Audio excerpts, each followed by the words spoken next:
Welcome everybody. Thank you that so many of you showed up. It's pleasing to know that so many of you are interested. To switch slides, I should just move my hand. Okay, all right. No, I wasn't given a clicker. All right, next slide, I guess. Hopefully this joke about just stirring the pile of linear algebra will become funnier as we go along.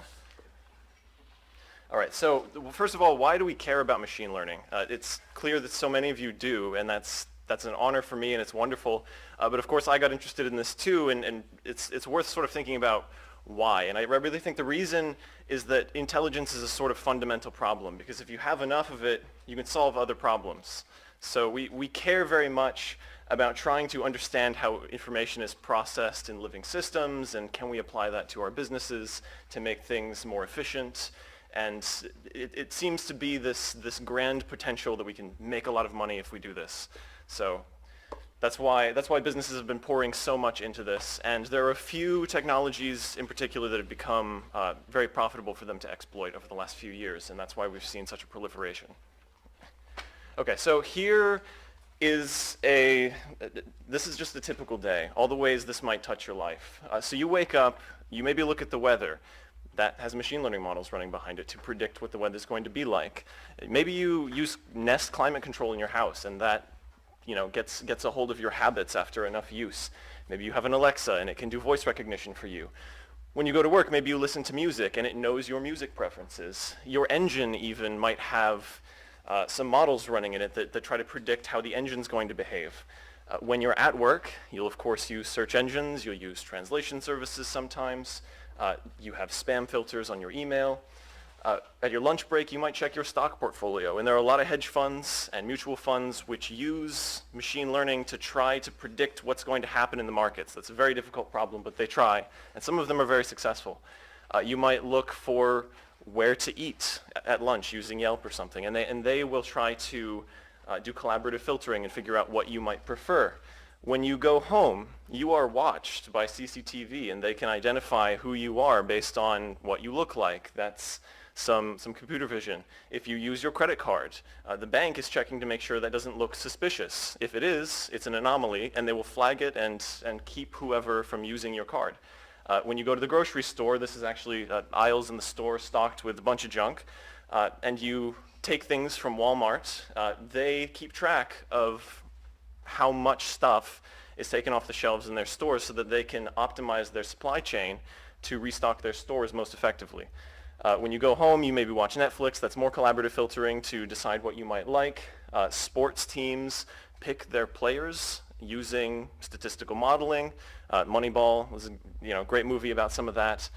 Your mail, actually the post office since the 90s has been using computer vision to read the addresses on all mail, even though it's handwritten, so they can tell where it's supposed to go and route it to the right place.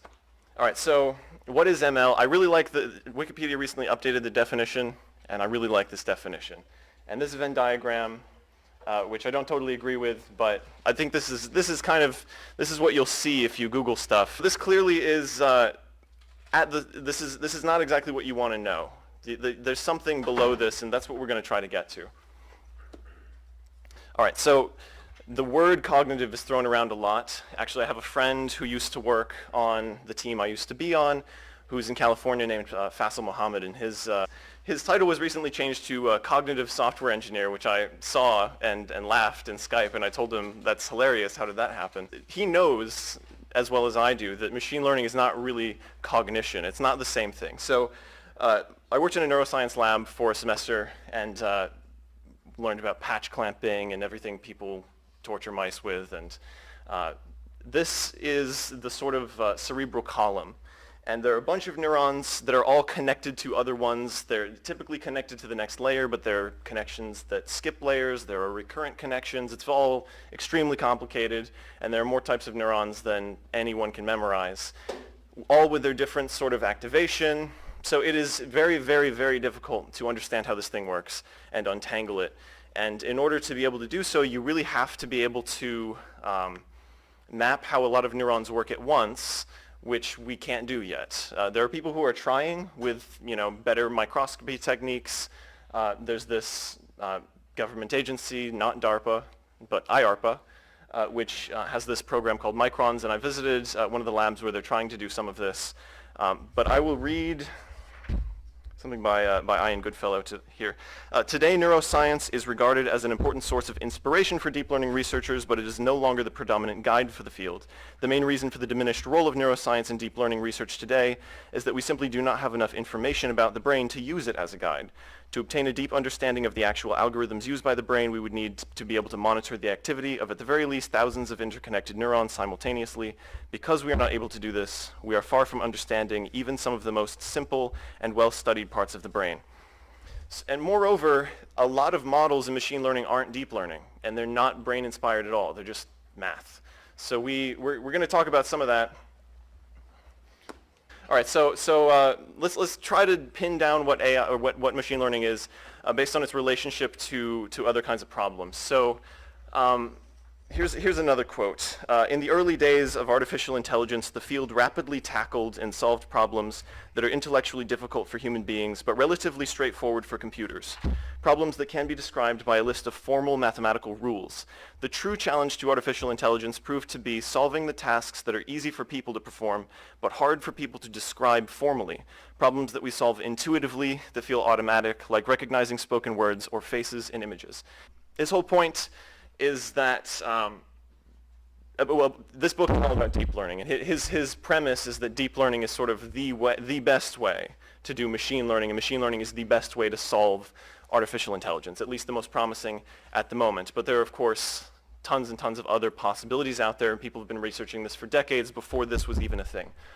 So really, machine learning is a subset of artificial intelligence. Artificial intelligence is for solving any of those problems you might care about, like how do I win a tic-tac-toe game, or more complicated, a chess game. And the difference is really just the search space.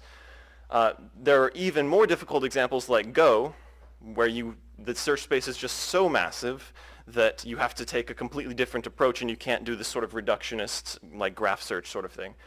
You can solve Pac-Man doing this, where Pac-Man traverses the search space, and you can describe with rules how Pac-Man should function with heuristics and such. If you're going to try to navigate somewhere, of course, you can only go along roads, and so there are rules, and it's easy for us to describe formally how they work. Now, if it's something like facial recognition, clearly we don't know how to describe that. If it's something like tracking the movements in a market, it's very, very hard to say what's meaningful because there's a lot of noise. So sorting that out becomes a very, very difficult problem. So the thing that machine learning does is it allows computers to learn from experience. And I have a George Bernard Shaw quote where he says that we learn from experience that men don't know anything from experience. So we're hoping computers can do a little better than humans. Next slide, I guess. All right, so I'm going to try to boil this down to a very succinct definition. Machine learning truly is a branch of applied statistics. And that's because it's very, very hard to derive a model from first principles. Even rules, like searches and AI, it's very hard to say what those rules should be. If you have examples, sometimes it's a lot easier to automatically figure out what to do from those examples, to generalize some rules that way. And that's where the learning comes in. Everything before that point is not really learning, even though it can be intelligent. All right, so this is another quote. Some people have a misapprehension that data science and statistics are distinct, instead of the former being a clever marketing gimmick that renamed the latter. This is by a guy named Sycorax. This is his cross-validated page. You can see he's reached almost 1 million people and has a reputation of 36,000, and that's mine, and I've reached 29,000 people and have a reputation of about 700. So he's like 50 or 100 times more reputable than I am, and this is what he says. So, all right, so I'm going to try to boil down a little farther. We're going to get even more granular. Machine learning is 5 things, and it's important you remember these 5 things because we're going to start diving into them, and it's going to go fast. So try to remember them, okay? You need a task. That's a problem that you need to solve, and you need to be able to relate it to a known task from machine learning. People have studied tasks very, very deeply, and we'll get to that. You need a loss function. That's a way to know how wrong you are, basically. You need a model, which could be any kind of statistical model. It could be a neural net. We'll see many more possibilities. You need an optimization procedure, which tunes the model to basically have a good performance according to the loss function, and you need data, because you can't do any of this if you don't have a nice data set of examples to learn from.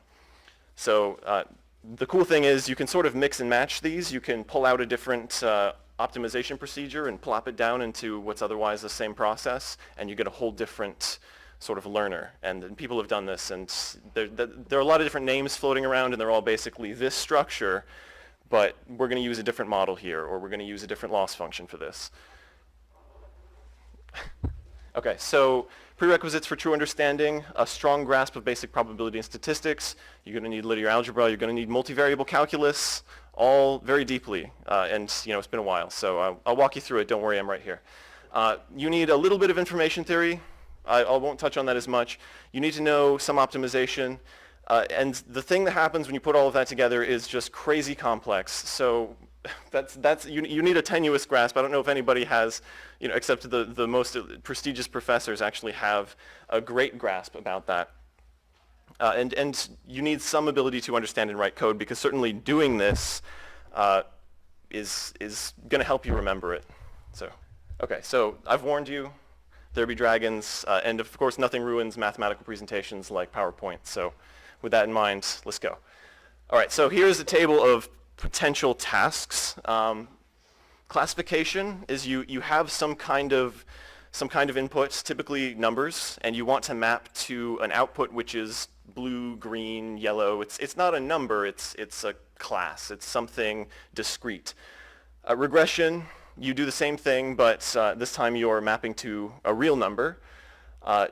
There's transcription and translation. There's anomaly detection, which is similar to classification, but this time you're looking for things that are just a little bit different.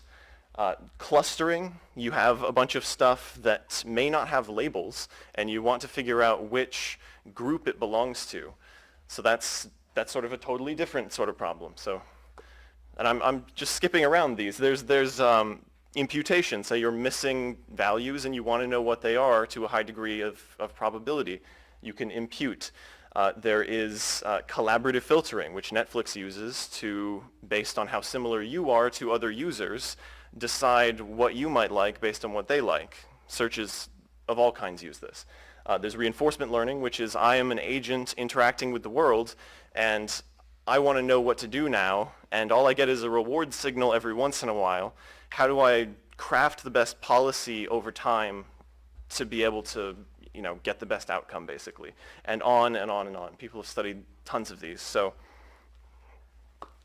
all right, so there's a distinction that you guys should know about. There's supervised and unsupervised. In supervised learning, you have the answers. That's the difference. I have some input and I have the output I want, and now my job is to figure out what the relationship is there and make something that can predict that relationship. Unsupervised is I don't have the answers and I want to come up with something plausible. And it's a little different, and that mostly is clustering, and we'll see a couple examples of that when I get to the optimization procedure. So remember, we're at task. Next, we're going to do loss functions. But first, we're going to talk about some more tasks, like does this image have a tree in it? Clearly, that's broccoli, but it looks like a tree. So is it? So how do you actually sort this out? The other example, there are trees, but they don't have leaves. There's no green. And then we have Will Ferrell dressed as an elf. There is green in that photo, but that's not a tree. So that it's not that simple. It's not always exactly clear how simple it is. Here's another example. If I tell you the current temperature at a bunch of places around downtown Atlanta, can we predict the temperature in downtown Atlanta? If I give you a video of a drone moving, along with the signal coming out of the remote control to fly that drone, can we find the structure of the differential equations that govern its motion? That's pretty crazy. That's hard, right? So tasks are not always straightforward, and this takes a lot of creativity to figure out what sort of problem we're actually dealing with and reduce it to the kind of problem we can handle. And I use the word reduce there. This is what reduction is. There was a course I took called Computability and Complexity, and my favorite example is we did reductions all the time because we were trying to prove that problems are NP-complete. and all that. So finding a Hamiltonian cycle in a graph, that's a path through the graph along edges of the graph that hits all nodes exactly once, is a very difficult problem. It's NP complete. So can you, is the dumbbell solver problem, which can find one cycle and then a line and then another cycle, is that also NP complete? And the way you prove it is you say, well, if I had a black box that could solve the dumbbell problem, I could take my other graph and just make some dummy addition to it and then pass it to the dumbbell solver, and it would give me back the answer. And I could do all of that additional work in polynomial time. So that means that the dumbbell problem has to be at least as hard as the Hamiltonian cycle problem. Therefore, it's also NP complete. So this is one form of reduction, and that's difficult to follow, I know. But reducing means you can make one problem into another, and you can do it fairly easily. So that really takes creativity. All right. So let's talk a little bit about regression. This is one of the more common machine learning problems. So we have a bunch of examples, and we have a bunch of aspects we want to measure them along, and they happen to be numerical in this case. So I am 6'3" and I weigh 190 pounds. So that's me in a two-dimensional space. So we could take all of you and we could put you in that space too as points. So now, if we want to find some relationship between that and how many hours awake we stay in a day or something, we could try to find a function from those inputs to that output, and that's regression. That's it. So we'll do. You can do a very similar thing with classification. We could take all of us and put us in a space, and then we could ask are we male or female? And those are of course discrete categories. Either way, you're going to find some kind of thing that either divides the space or a function which maps to a real value and will give you some kind of solution. So you're trying to find a solution surface in the space, and essentially these problems, these tasks, can be reduced to fitting a function. So let's talk about loss functions. This is a loss function is a function that maps an event or values of one or more variables into a real number intuitively representing some cost associated with that event. So if I have some answer, I want to predict how many hours we spend awake per day, and I spend maybe 16 hours awake per day, and Austin spends 18 hours awake per day because he's in grad school right now, and it's super tough.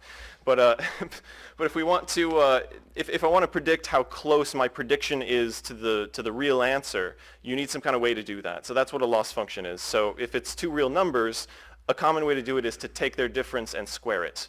And if I have a lot of examples, a common way to get the cumulative difference across all the examples is to take the differences for each example, square them, and sum the squares. So that's like this. That's this little tiny panel right here. There are so many other possibilities. There is cross entropy, which is related to the Kullback-Leibler divergence, like the difference between probability distributions. There's the hinge loss if you only care about loss in one direction. Down in the corner, there's defined J. That's just this little loss function across all examples. Often the loss function is meant to mean J, not the L there. So that's what I'll refer to it as. It's the difference across all examples. It's a measure of overall, given our data, how well are we doing. So there are others. There is, if I'm doing a classification problem, I can ask, am I getting the right class or not? And the number of examples where I get the right answer divided by the total number of examples is maybe my accuracy. And I can try to maximize that. But there's the absolute value one. Instead of taking the difference between all these numbers and squaring it and summing it, I can just take the absolute value and sum that. And that has a slight advantage in some scenarios if there are outliers, because if you square the differences, that means outliers can really throw your answer. They can really make it your model try to fit them really hard. So if you have noisy data, maybe you want a different loss function, and that's kind of an art to know those things. But the point is there are a lot of them. And then on top of them, there are metrics. So you can come up with, if it's a classification problem, the accuracy is all the things I got right over everything, basically. The sensitivity is my true positives and false negatives. So many different metrics, basically. And there's There's this interesting one called the receiver operating curve. And you look for the area under the curve, because ideally in this graph here with the blue under it, the curve will go as close to the left and upper edges as possible. So you want to maximize that space under it. If it's 1, then you're doing really well. The idea is that if your model predicts the probability that something is a positive or a negative example, and it can perfectly separate them, then that ROC curve is going to be smushed up in the left. And if they're sort of overlapping, which typically things are, things don't follow perfect distributions, and they sort of overlap a little bit, then depending upon where you set the cutoff between them, you will get a different true positive versus false positive rate. So it gets complicated, but there are just many things you can try to optimize, basically. Let's talk just a tiny bit about regression. If we do the the residual sum of squares over the total sum of squares, which are just different equations, just measuring slightly different things, and we subtract it from 1, we get the Pearson's R squared. I think it's Pearson's. But that's a common metric that you see on an Excel graph, and that's all it's measuring. It's just how well does our model actually work. So this is some post-processing you might do. All right, so on to, we've done tasks and loss functions. We're on to models. This is the middle one. There are all kinds of models. There's linear regression, there's decision trees, neural networks, there's, you can put things together and make ensembles out of them, you can use Bayes nets, there are so many, and it really becomes a paradox of choice, especially because you can configure each of these differently. If it's a neural net, I can decide that it has more or fewer hidden nodes or hidden layers. If it's a polynomial model, for example, I can decide the degree. I can decide whether it's linear or quadratic or cubic or whatever. All right, so let's make some distinctions between models, because that will help us zero in on sort of what we want to use for a given problem. So there are parametric models, which like a neural net is parametric. It has a bunch of weights in it, and those describe the relationship between the inputs and the outputs, say. So it's all reducible to a small number of parameters, which is beneficial if you need to store your model in a limited amount of memory or something. There's instance learning, where you memorize stuff directly. Non-parametric can be instance. There's also stuff like kernel density estimation. There's a distinction between batch and online. Batch is, I need a big bunch of data and then I train on it and then my model fits all that data and that's it. So it gets a batch, it learns on the batch. If I get new data, I have to add it to a batch, retrain on the whole batch, and then that's my new model. So a neural network is a good example of that. Online is a little better if you're doing, well, I mean, maybe it depends how much time you have, but if you're doing something that's real time and you really need to incorporate things quickly and you don't have time to train another model, something that's online like a KNN, where you can just take your point and add it to your database, and now you've got it available for queries, might be more beneficial.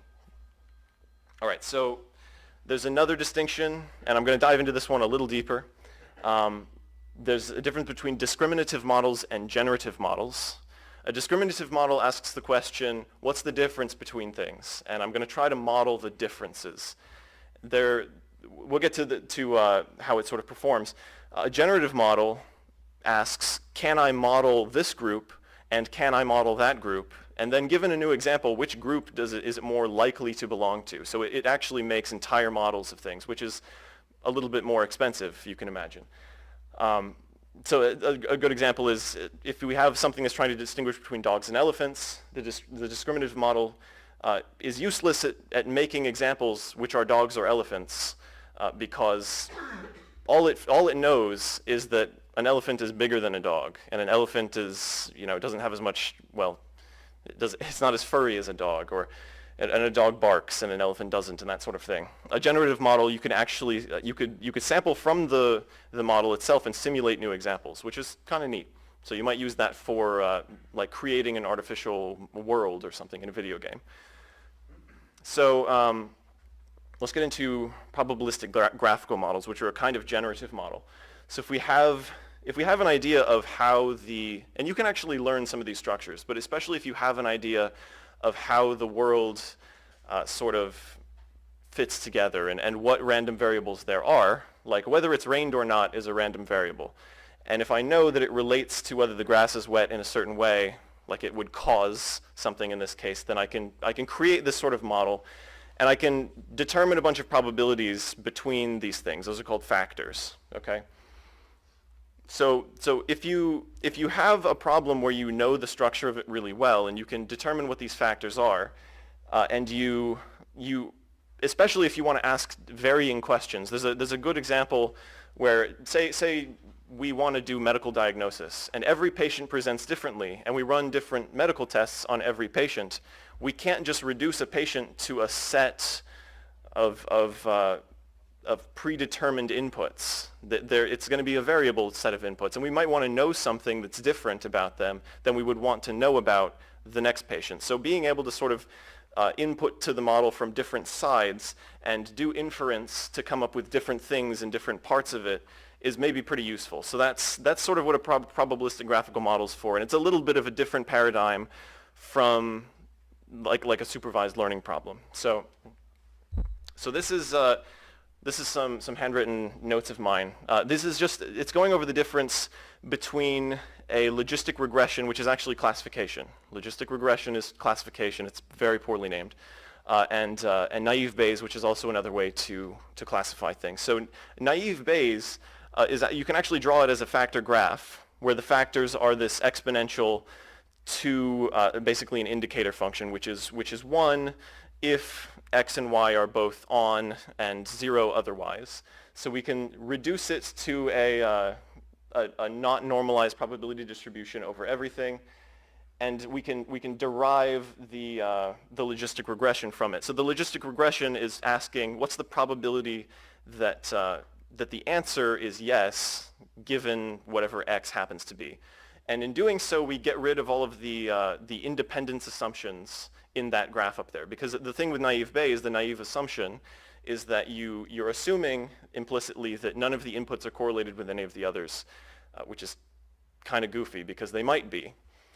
But if you wanted to model all of them in a joint probability distribution, it would be very, very hard. And the logistic regression sort of throws away all those assumptions and just purely tries to find that boundary, where if I'm on one side, I make one decision, and if I'm on the other side, I make the other decision. So this is generative versus discriminative. All right, so there's a great paper by Andrew Ng and Michael I. Jordan that came out early 2000s, I believe, where they compared these things together, and they found that the generative model tends to do better with less data, and as you get more and more and more data, the discriminative model tends to do better. And that's really the key here. So if you have a lot of data and you have a problem that's very static, you're probably going to want to go with a discriminative thing. If you have not very much data, or you have a problem which needs to be very we need to query the model in a lot of very flexible ways, you would maybe use a generative model because you need the joint probability distribution instead of just being able to determine the answer from an input. So let's move on. All right, so that's basically deciding between models is a challenge. But the good news is once you pick one, you have an evaluation function. Every model has, so at the top I've got one layer of a neural network. You have some kind of function which takes a matrix of weights, you multiply it with the input, you offset it, you add some bias to it, you put it through a function. And those functions can have all kinds of varying shapes, because of course people have tried so many things in this field. And then that gives you the answer for the next layer, and you keep doing that on and on forward. There's for the SVM in the lower right-hand corner, for the projection pursuit regressor in the bottom right-hand corner. The point is that once you have this evaluation function, you have a way to describe the predicted answer that your model will come up with. So at the top here I've got, say we have samples where we have an output and we've got a bunch of input features, say, and say they're numerical. The real world looks kind of linear. Like we have some kind of function of the inputs, and then we would sum up a linear combination of those functions to create whatever the answer is. And there's going to be some kind of noise. That's why there's an epsilon sub I on the end. And we can't really model the noise, but we can model the rest of it. So y hat, which is going to be our prediction, will look like everything but the noise, basically. And then if we take that y hat and we put it into, say, the squared loss function, so we have the real answer minus y hat, and it just ends up negating all the terms from the right side. And we just plug it into the loss function. Now we have a relationship between the model parameters and the loss, and that's key. Because that, like, what do we want to do fundamentally? We want to decrease the loss, right? And we have all these knobs and dials we can turn, and those are the parameters of the model itself. So if it's a linear model, those are how much we value each of those components that go into it. In other models, it gets more complicated, but that's why I'm sticking with linear. This is the point, is you have now a relationship, and that's very valuable. So now that we have this, we need to try to optimize it. We need to try to drive the loss to 0. And there are all kinds of ways to do this. Take your pick. If it's linear, you can use least squares. You can use gradient descent. You can use conjugate gradient descent in very limited cases. You can use Newton-Raphson. You can use Gauss-Newton. You can use interpolation methods. You can do all kinds of things. And there can be entire courses taught on optimization itself. So gradient descent, I think, is the clear, most important sort of winner because it's applicable to almost everything. If you can take a derivative, you can do gradient descent because all you have to do is adjust the parameters to be slightly, well, what you do is you take the gradient of whatever your function is. The j is a loss function, remember, and it would have the parameters already in it because we're relating those parameters to the loss again. So really, j is a function of the parameters. I've replaced, they were beta in the last slide, now they're theta, those model parameters. Theta is a common thing to use for model parameters. And if we take the derivative of that function with respect to each of those parameters, we can find sort of how we need to wiggle the function in order to drive it to 0. And of course, its derivative is going to point in the upward direction, sort of away from 0. So if we take its negative gradient, it points towards 0. So what you do is you take a little step in that direction, modulated by that learning rate alpha. You don't want to go all at once because if you step everything immediately at once, you could step over the right answer basically because you're not guaranteed to be stepping in the right direction. You're stepping in what appears to be the right direction, the steepest descent direction, based on where you are in the space. And the space is, these are level sets of the loss function. So you can imagine that as we adjust the parameters, we move around this space, and the value of the loss function given the data, which is static at this point because we already have the data, is going to change based on how we change these parameters. So what you want is to move to a set of parameters which, given the loss function and the data, drive it as low as possible. So you're searching for a valley. All right, so let's go back to the linear example. Here's more math, don't worry. At the top is what we left with last time, right? The next line, you can reformulate this to look like a norm squared. That's just a different way of writing it. It's the same equation. And then what we want to do is we want to find the optimal beta that will minimize s. So if we take the derivative of s with respect to beta and set it equal to 0, what you get is this equation below here. X transpose x times beta hat equals x transpose y. And that's a lot of stuff compressed into a very complex or compact form. That's some linear algebra notation. And if you want to see the proof that the derivative with respect to beta is that, follow the link at the bottom. Okay, but now we have a very easy way to, assuming this symmetric matrix is invertible, which it should be because it's x transpose x. There's a theorem somewhere in linear algebra. There's so many theorems in linear algebra, and one of them is that a matrix like this it should be invertible. So then you can take the Moore-Penrose pseudo-inverse basically and multiply that with y, and you get the optimal set of parameters. So in this case, there happens to be a closed form solution for the linear model. So you can just get it. In most models, there isn't something this nice. And this is nice? What? This is so hard. But no, like you get very comfortable with this if you do it enough. And most of the time, you have to do something more like gradient descent, which is a lot more computationally expensive. So let's talk about what you do for decision trees. So the idea is you select a region and a predictor and a splitting point such that splitting that region on that criterion at that point produces the largest decrease in loss. So that means, like, say I've got region R2 over here at the top left, and all my examples in the upper part of R2 are high and all my examples in the lower part of R2 are low. I would want to split those somehow. So it might be very beneficial, according to my loss function, if I put a new dividing line right through the middle of R2, and I would pick X2 to be the thing I'm splitting on then, because I'm putting it through horizontally, not vertically. And where I put it is S. So that's what you do for a decision tree. Let's move to the next slide. Here's what you do for regression. This is the equation you would optimize.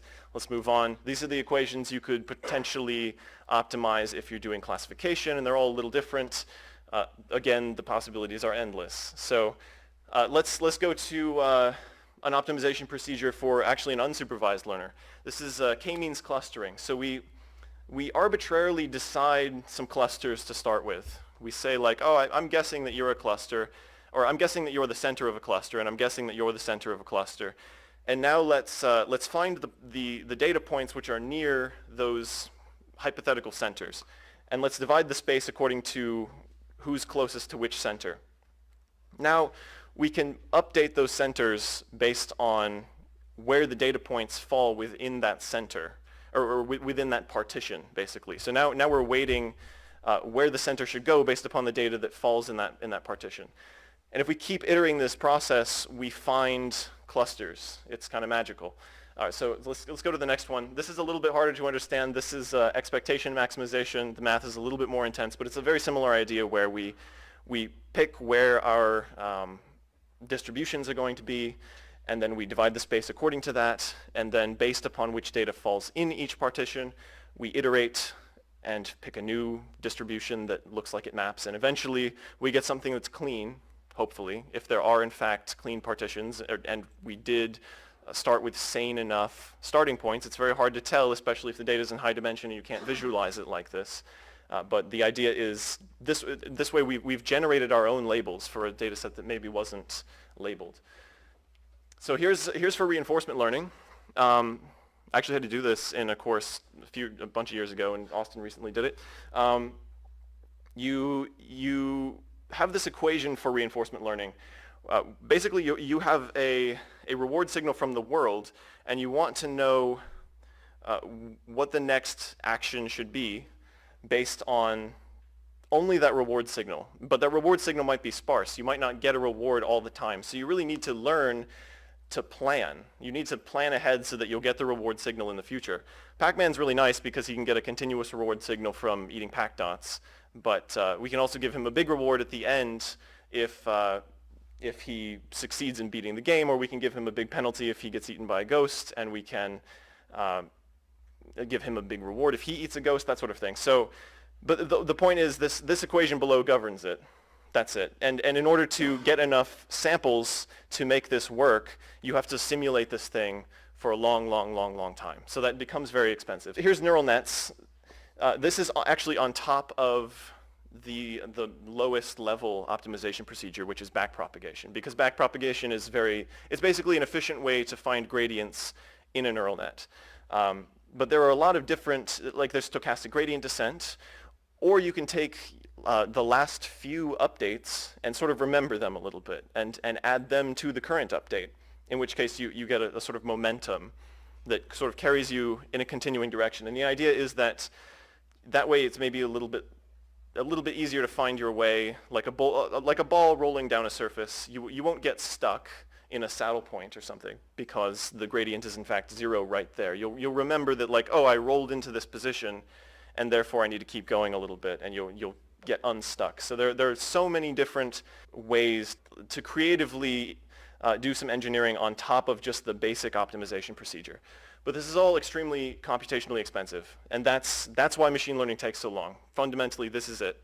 Like defining the loss function and all of that is you take your pick of model. Reducing the problem, that takes some human creativity, but the thing that really takes computational time is this optimization procedure. So let's talk about data. The last thing of the 5. We're almost there, guys. So data, this is Hoeffding's inequality below.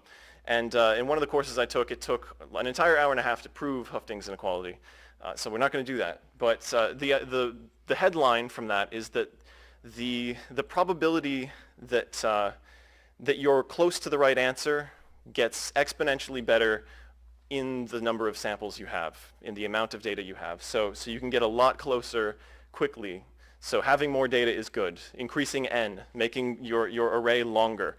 A lot of what learning is empirical risk minimization, and that's kind of a fascinating topic. The idea is that the real risk is the probability that my hypothesis is wrong, and the empirical risk is the probability that I'm wrong with the data I have, because really the data you have is only one possible representation of whatever underlying process generated it.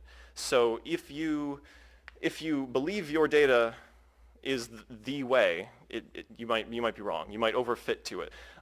There are some considerations you need to make with the data. It's possible you will have too many input dimensions and not enough data, and that can be really hard on just mathematically, because as you increase the number of dimensions, it's now much harder to find the proper thing to divide the space, because the space has so much more volume in it. Like 10 squared is only 100, but 10 to the 6th is 1,000,000. So having 6 versus 2 features, now suddenly we have all this extra space where we could potentially have other possible dividing lines. If the output is multidimensional, not all learners support a multidimensional output. So you have to be careful and pick one that maybe does, or do some creative hacking on top.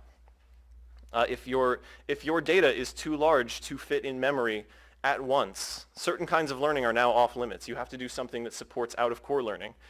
That's hard. Like some things support this, some things don't. If the data doesn't contain very useful features, you have to do some feature engineering and decide, okay, I want to decide whether you deserve a loan or not, but maybe the data point about the number of past loans you've had isn't very useful, but I can cross-reference with this other database and figure out whether you defaulted on those loans, and that's maybe now useful. So you have to do some engineering in order to get this to work. So those are there for your reference. Basically, you have to be creative. With data too, it might be beneficial to try to transform it. If there are too many dimensions and the variance is really along some kind of direction in that space that maybe doesn't align perfectly with the axes, a good way to pull it out is with PCA. And this is a really good description of how PCA works. The picture below is the intuitive thing you really need to know, is that you're pulling out the directions along which the data varies the most, and you're seeing then whether you can make better decisions based on that information than in the native space. So it's important when you go to do this, when you're actually in practice doing machine learning, to evaluate your models for safety, because you could come up with something that seems to work, and then you deploy it in the real world and it doesn't work. It's a very common problem. So how do we get around that? So the way that people have decided is you take some of your data set and you set it aside and you don't touch it until the very, very end, after you've tuned and chosen your model, to make sure that whatever you've tuned and chosen still works on that simulated real world, basically. But you want, of course, to be able within your test data to choose the best thing, the hypothetically best thing to then test on your test set. So the way you do that is with a validation set, typically with cross-validation. So you divide your remaining data set that you have not set aside into a bunch of pieces. You train on all the pieces except for one, and then you would evaluate your model on the one. And you do that iterating across all the pieces, and you average those together. And that gives you an idea of how well a particular model, like say a decision tree of maximum depth 20, will do on this problem versus a neural network with, say, 20 hidden neurons or something, because those are very different, and they might have very different performances on this problem. There is a problem of overfitting. If you do what's called a model that has too little bias and too high a variance, is the idea, like on the right. So if our polynomial has too high an order, so now it can go through every data point. If our division between examples looks too jagged, then clearly it's overfitting to the data we have. And remember, the data we have is only one possible representation of the underlying distribution that generated that data. So we could be lying to ourselves and falsely figuring out that we can do very well in the training data because our model is very expressive. But when we actually go to to validate or test anything, we're not doing as well because that data doesn't live in the data we use to train on. So what you want is this happy medium where the validation and training error are kind of close to each other but still low. If they're really on top of each other, that means you've chosen something that has too high a bias, too low a variance. It's truly not expressive enough to capture the relationship in the data.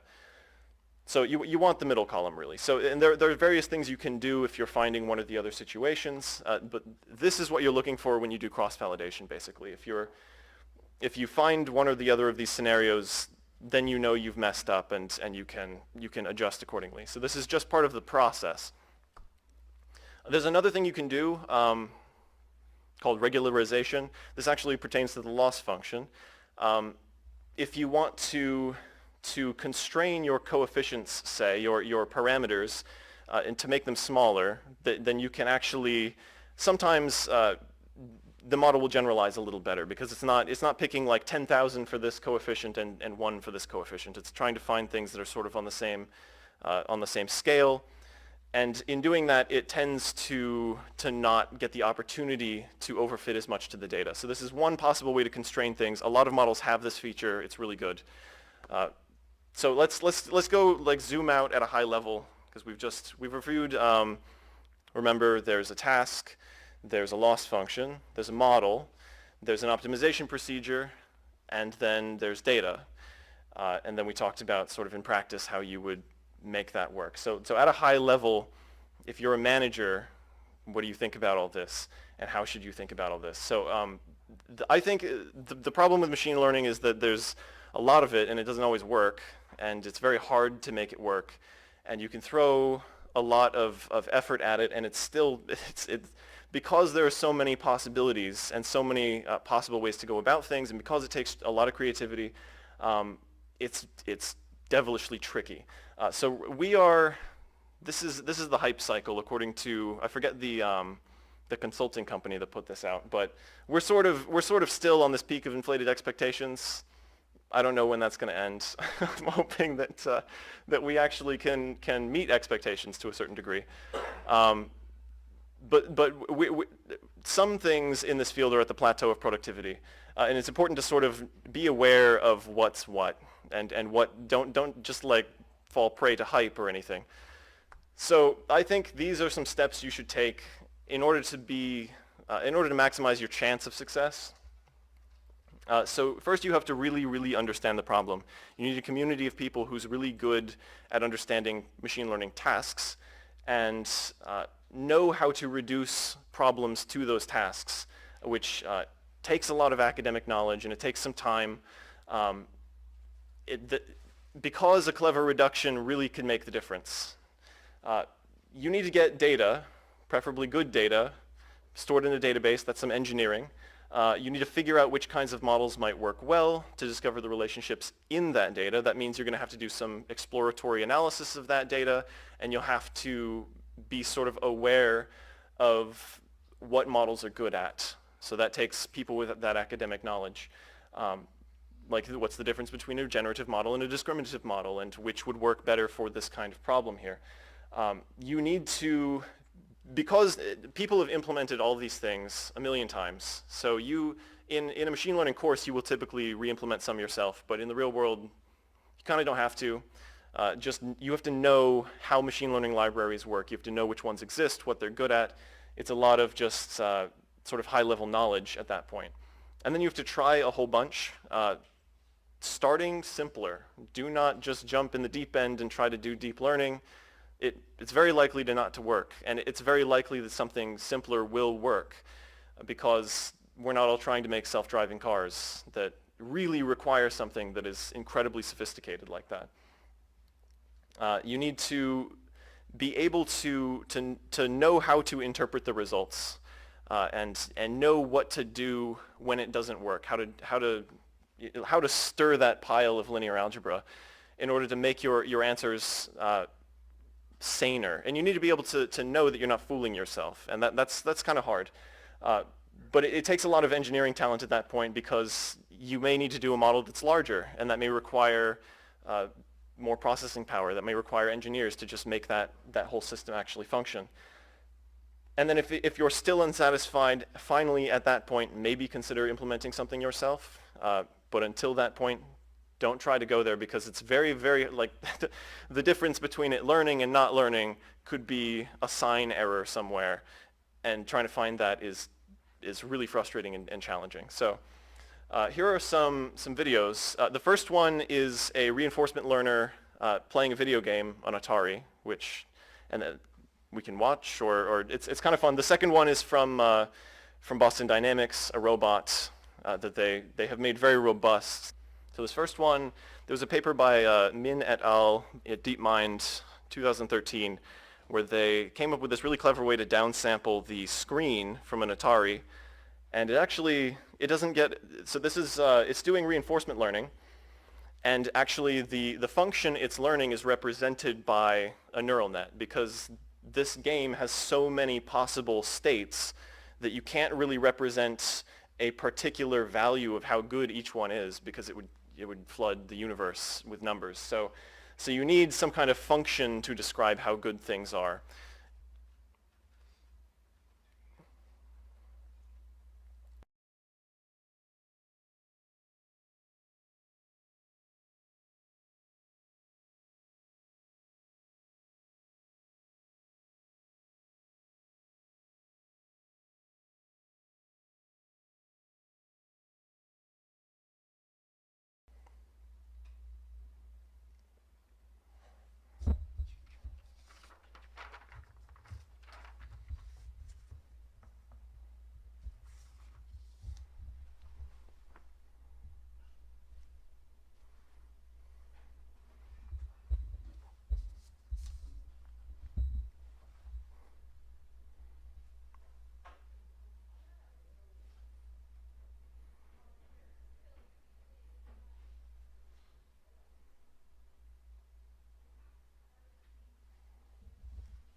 So Boston Dynamics, they're out of MIT. They're separate at this point.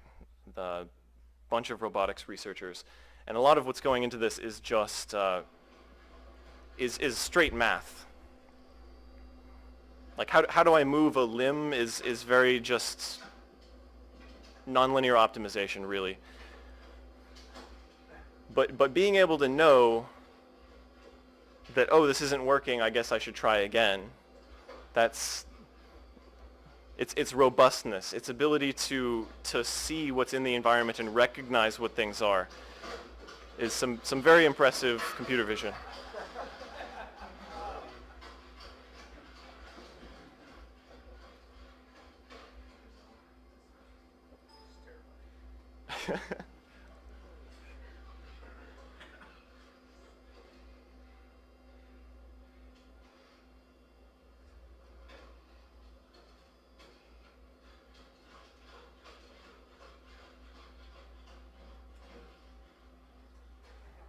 Boston Dynamics puts out tons of videos like that of their Atlas robot like doing parkour. And I know that's the best of the best, and there are a lot of outtakes where it falls over, but it's pretty neat. All right, so here's where you can get more information. I have a bunch of books. This is the deep learning book. Over on that table, I've got probabilistic graphical models by Daphne Koller. I've got The Elements of Statistical Learning, which is one of my favorites. Andrej Karpathy, who was a grad student at Stanford for many years and now is, I think, head of computer vision or something at Tesla, who wrote these computer vision notes in 2016 or 2015, and I've got them all printed out with my scribbles in the margins. So, but they're all linked, and a lot of the graphics I used are from these machine learning cheat sheets, which are short and have really, really good explanations for things. Plus, there are plenty of online courses, and there is, scikit-learn, I would say, is probably the most obvious machine learning library if you want to just start downloading things and playing with them, but there are innumerable others. So that the possibilities here for further study are like dizzying, basically. So on the next slide, I've got, here are some topics you could look into. If you're interested in a particular one of these, searching this in Google will help you on your way to sort of clear away a lot of the other clutter. All right, so this is a quote by a friend of mine who wrote a bunch of blog posts a couple years ago about the sort of history of how deep learning came to be. Who was very interested in this and a little bit ahead of me. There's this thing called an AI winter, and they've come and gone because in the 50s, Marvin Minsky and a few others at MIT famously thought that intelligence was just around the corner and it could be solved. And it was given to a bunch of interns as a summer project, and then they came back and were like, no, we can't do general intelligence. Of course we can't. And there's sort of been this war between people who believed in certain methods and didn't believe in those methods, and just trying to sort out what would be a promising route. And a lot of this led to, basically neural nets were not pursued for many years. They were just on the back burner, and it really took the Canadian Advanced Research, I forget the exact name of the organization, but they funded Geoff Hinton and a bunch of other people in Canada, and this sort of continued and blossomed into another thing, and now everyone's excited about it again, and it's bringing new life to other parts of AI. So that's encouraging because we're no longer in an AI winter where research is sort of sparse. In fact, it's NIPS, I forget the name of what that stands for. It's the most famous machine learning and artificial intelligence conference. Has become very corporatized, and a lot of researchers I know think that it's kind of a shame because now Facebook shows up and they just want to hire all the grad students. But it is encouraging to know that that as far as history goes, we're living in an exciting time. So I hope you guys look up this topic more and ask me questions. I'm eager to help understand some of this at a little deeper level. I know it's like very granular, and it's hard when it gets that granular and it goes this fast. But to do the subject justice and to actually let you know what this is, what it is, and what kinds of problems we can solve with it, you need to know it, because otherwise you're just going to drop by my desk and be like, oh, do you think AI could solve this maybe? And I'll be like, I'll read about it, but I don't know. I don't know. And truly, if you have a little of this and I get a little bit of flavor of your problems, then we can talk in the same language, and that would be super helpful. So thank you guys.